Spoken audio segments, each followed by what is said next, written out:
Command through ambiguity, speak not to reveal, but to conceal. Let mystery carry your strength further than clarity ever could. Ambiguity is not weakness, nor is it confusion. It is deliberate strategy. To reveal everything is to strip yourself bare, to hand over the map of your intentions, to surrender the advantage of unpredictability. But when you speak in layered tones, when your words dance around the truth, instead of lying still upon it, you cloak yourself in power. Mystery is magnetic because the human mind is restless. It cannot stand gaps. It cannot tolerate unanswered questions. When you withhold clarity, others supply it for you. They project, they interpret, they obsess, they return again and again to decipher what you left unsaid. And in their effort to decode you, they entangle themselves in your orbit.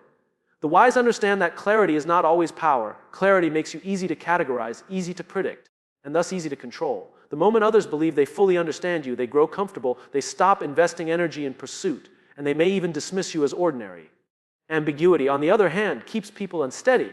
It creates an aura of unpredictability, making others cautious, respectful, even fearful. They never know where they stand with you, and in that uncertainty lies your dominion. A man who cannot be rid is a man who cannot be controlled. Consider how leaders of the past, both rulers and generals, thrived on this principle. A king who never revealed the true reach of his power or the limits of his resources was more feared than one who openly displayed them. An adversary who cloaks his strategy in smoke and mirrors forces his opponent to waste energy in speculation, spreading his strength thin. To be vague is to multiply yourself in the imagination of others. To be explicit is to reduce yourself to the sum of your words. It is better to appear larger than life through ambiguity than smaller through overexposure. In personal dealings, ambiguity can create a gravitational pull. People are more drawn to what they cannot fully grasp. Certainty kills intrigue, while uncertainty sparks desire. When every sentence you speak carries a shadow, when every gesture leaves doubt, the other is compelled to lean forward, to question, to analyze. It is not the abundance of words that holds attention, but the careful omission of them. The silence after a half-explained statement, the suggestion without the confirmation, the smile that withholds its meaning, these are the subtle weapons of command. Ambiguity also shields you from vulnerability. To reveal too much of yourself is to offer weapons to those who might use them against you. But if your words are layered, if your meanings are uncertain, then no one can pin you down. You become difficult to attack because you are difficult to define. Critics cannot argue with a shadow, nor can rivals fight an opponent whose movements they cannot anticipate. Ambiguity is armor made not of steel but of silence, vagueness, and suggestion. There is also power in allowing others to expose themselves while you remain unreadable. In their eagerness to gain clarity, they may reveal more than they intended, pouring out confessions, insecurities, or intentions just to close the gap of uncertainty you created. The more they speak, the more you learn. The less you speak, the more they assume. Assumptions are dangerous for them, not for you, for they can miscalculate, overestimate, or underestimate, all while you remain hidden behind your veil. Ambiguity requires discipline, for the temptation to explain oneself is strong. Most people feel uncomfortable with silence, with pauses, with the thought of being misunderstood. But the strong embrace this discomfort, knowing it unsettles others more than themselves. To master ambiguity is to master restraint, to trust that the less you reveal, the more power you hold. Every time you choose concealment over revelation, you sharpen the aura of mystery that surrounds you, and mystery is a currency far more valuable than explanation. Command through ambiguity is the art of controlling not by force but by fascination, not by exposure but by enigma. It is the recognition that power lies not in being known but in being unknowable. Those who understand you completely can resist you. Those who cannot stop searching for your meaning can never escape you. Silence is strategy. The pause between your words weighs heavier than the words themselves. It forces the other to lean in, to hunger for what is withheld. Silence is often mistaken for weakness, for lack of confidence, or for hesitation. Yet in reality, it is one of the sharpest tools of influence. When used with intention, silence unsettles, it disarms, and it magnifies. The absence of speech creates a vacuum, and nature despises a vacuum. People rush to fill it with their own assumptions, their own confessions, their own need to bridge the gap you left open. This is where silence becomes power, not in what you say, but in what you choose not to say. The pause in conversation is more than a break, it is an invitation, or sometimes a trap. When you stop speaking, the other begins to wonder why. What does this mean? What truth lies hidden behind the quiet? They lean forward, both physically and mentally, searching for the answer that you refuse to give them. In that moment, you shift control. They become the seeker, you the holder of the key. They crave resolution, while you remain content in the mastery of withholding. Silence flips the balance of power without ever raising your voice. Great leaders, thinkers, and negotiators have long understood this principle. A silence at the right moment can weaken an opponent more than any argument. In debate, an unhurried pause after your statement can leave the other scrambling to fill the air, exposing flaws in their own reasoning. In negotiation, silence following an offer forces the other side into discomfort, often leading them to sweeten the deal just to break the tension. In personal interactions, silence heightens the emotional intensity of the exchange, creating suspense, curiosity, or even longing. The weight of silence lingers longer than words, echoing in the mind long after sound has faded. Silence also communicates confidence. The one who must always speak, who must always explain, who cannot endure the weight of stillness, betrays insecurity. But the one who sits comfortably in silence projects strength. He is in no rush to prove himself, no hurry to justify, no desperation to fill the space. His quiet presence says more than endless chatter could ever achieve. People trust silence because it feels deliberate, and they fear it because it resists interpretation. The quiet man is often assumed to be more thoughtful, more dangerous, more powerful, because his silence denies others the clarity they crave. Yet silence is not merely absence, it is an active force. It shapes the rhythm of speech, it amplifies the words that precede and follow it, and it gives gravity to what might otherwise pass unnoticed. A statement delivered without pause is easily forgotten, but a statement allowed to breathe in silence lodges itself into memory. The pause creates space for reflection, forcing the mind to dwell on the idea, turning it over, amplifying its effect. Silence in this sense is not the lack of communication, but the intensification of it. Silence also protects. It prevents reckless words that cannot be recalled, it shields secrets that need not be exposed, and it offers time to measure thoughts before unleashing them. Many undo themselves by speaking too soon, too much, too freely, whereas silence provides the armor of restraint. What is unsaid cannot be used against you. What is withheld cannot be weaponized by others. Silence ensures you reveal only what strengthens your position and never what weakens it. But perhaps the greatest strength of silence lies in its ability to awaken hunger. When something is held back, desire grows. Just as scarcity increases value, silence increases anticipation. The pause in your speech makes others yearn for the next word, the next revelation, the closure they cannot yet have. In this way, silence is not passive but magnetic, drawing others in, keeping them engaged, holding them captive in the suspense you create. To speak is common, to remain silent with purpose is rare. And it is in that rarity that silence transforms from emptiness into strategy, from absence into command. Dominion in delivery authority is not what you say, but how you say it. Tone, cadence, and restraint make the voice a throne. A man may possess truth, wisdom, or even power, but if his delivery lacks weight, his words scatter like leaves in the wind. Authority is not embedded in sentences, it is embedded in presence. The human ear and the human mind are tuned less to content than to the manner in which content is carried. Tone can elevate the simplest phrase into command, cadence can transform a statement into rhythm that lingers, and restraint can make the smallest utterance feel monumental. Those who understand this do not merely speak, they reign through their voice. Tone is the first layer of dominion, it shapes perception before meaning even enters the mind. A low, steady voice carries authority because it suggests composure and certainty. A voice that rushes or trembles betrays insecurity, while one that resonates with calm confidence compels attention. People instinctively trust a voice that does not plead for validation but delivers words as if they were law. Tone is not decoration, it is the foundation of power. It dictates whether words inspire, intimidate, or dissolve into irrelevance. The same sentence can sound like a plea, a command, or a prophecy depending on the tone that frames it. Cadence, too, is a weapon often overlooked. The rhythm of speech determines how deeply it penetrates memory. A monotonous stream of words drowns itself in forgetfulness, but speech delivered with rises and falls, with deliberate pacing, becomes music to the mind. Cadence is the drumbeat that marches words into the soul of the listener. Consider the greatest orators, their genius was not solely in what they said, but in how they said it. The pauses, the repetition, the deliberate slowing at key points. All of it created a hypnotic rhythm that commanded attention and obedience. Cadence is what transforms a voice into an experience rather than a noise. Restraint completes the throne of delivery. Too many attempt to dominate by excess, speaking louder, longer, or faster, believing that abundance proves authority.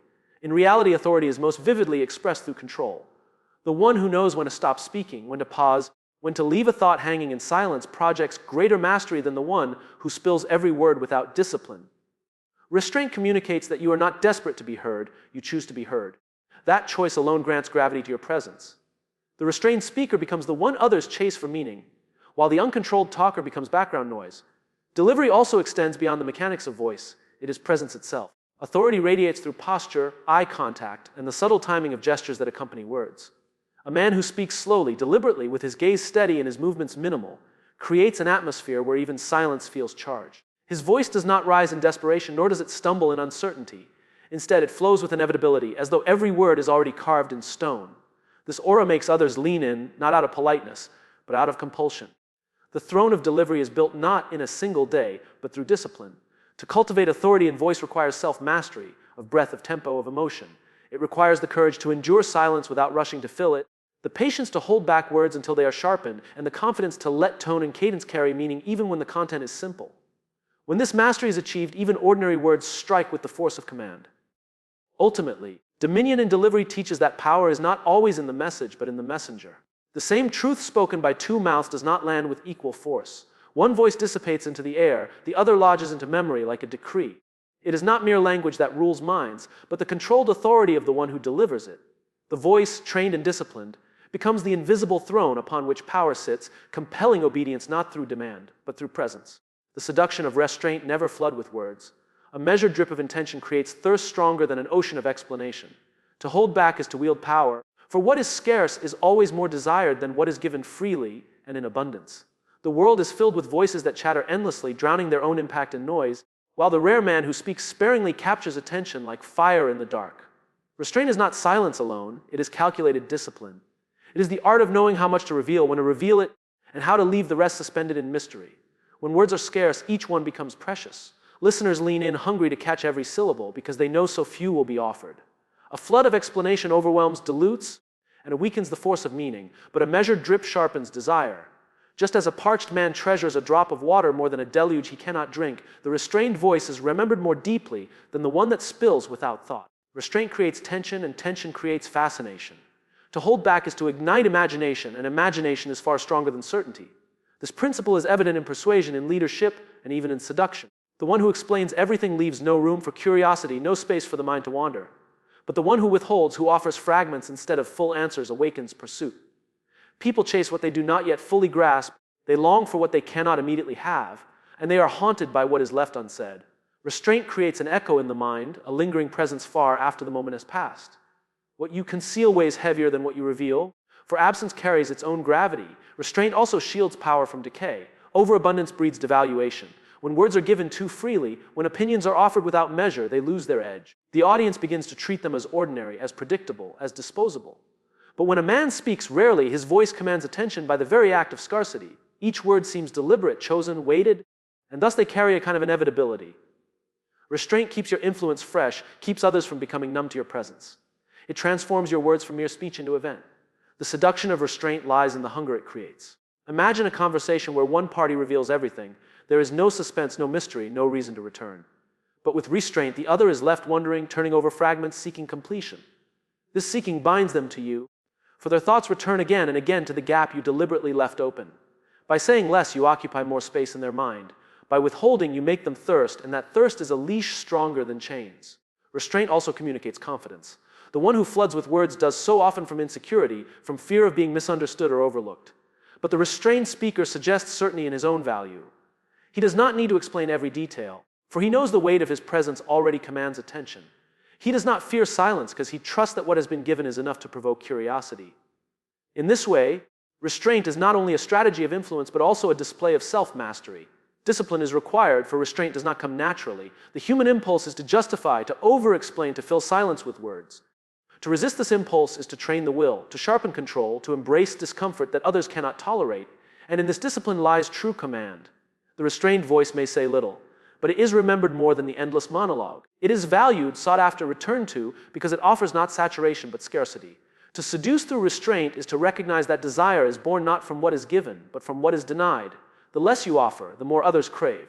The fewer words you spend, the more priceless each becomes. To flood is to weaken, but to drip with intention is to enthrone yourself in the imagination of others, where hunger grows stronger than satisfaction ever could. Machiavellian control, to rule hearts and minds, speak not as if asking to be heard, but as if granting the privilege of listening. Authority begins not in content, but in posture. Not in the pleading tone of one who seeks approval, but in the calm certainty of one who assumes it. Most people speak as though hoping for attention, hoping their words will matter, hoping the audience will grant them significance. But the one who understands Machiavellian control reverses this dynamic entirely. He does not beg for ears. He bestows his words like gifts, scarce and deliberate, making others feel that listening to him is not their choice but their fortune. This shift in delivery transforms power. To speak as though you are granting a privilege reframes the relationship between speaker and listener. Instead of placing yourself beneath others, hoping they will accept you, you place yourself above them, silently asserting that their role is to receive. This is not arrogance but calculated control. The human mind instinctively leans toward those who act with certainty, who display confidence without explanation, who move as though their presence is justification enough. By embodying this stance in speech, you condition others to value your words more highly, because you present them not as common currency but as rare treasure. Machiavellian control also demands mastery over tone and pacing.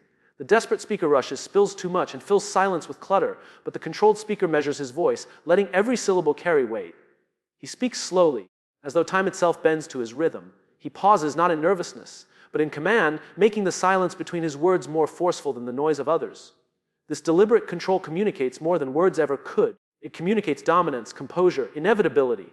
People respect not the loudest voice, but the one that makes them feel chosen to hear it. The art lies in creating the impression that your words are not simply spoken but bestowed. In this frame, even disagreement becomes difficult. To argue against someone who appears to be granting you the honor of his thought feels ungrateful, almost disrespectful. This is the subtle genius of Machiavellian control. It manipulates perception without force, binding others not through chains but through deference. They accept your position not because they were forced, but because they feel they were allowed entry into your presence.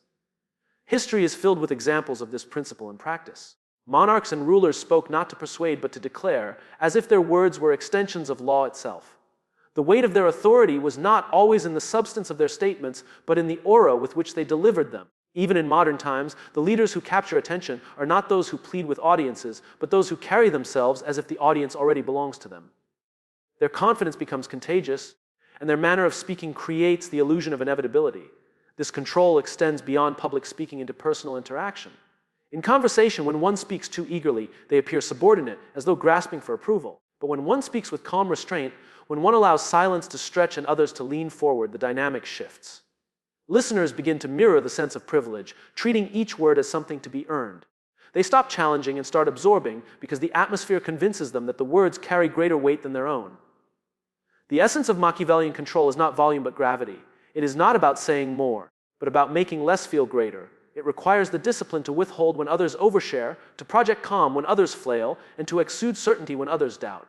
It is a psychological throne built from delivery, not from demand. To speak in this manner is to establish hierarchy without ever naming it, to weave authority into the very cadence of your breath. When one masters this art, words cease to be mere communication, they become decree. The listener no longer feels they are evaluating the speaker, but that they are being evaluated by him. The frame is reversed, and in that reversal lies control. Machiavellian influence thrives not in shouting, not in convincing, but in the quiet assumption that to hear you is a privilege. And privileges are never taken lightly.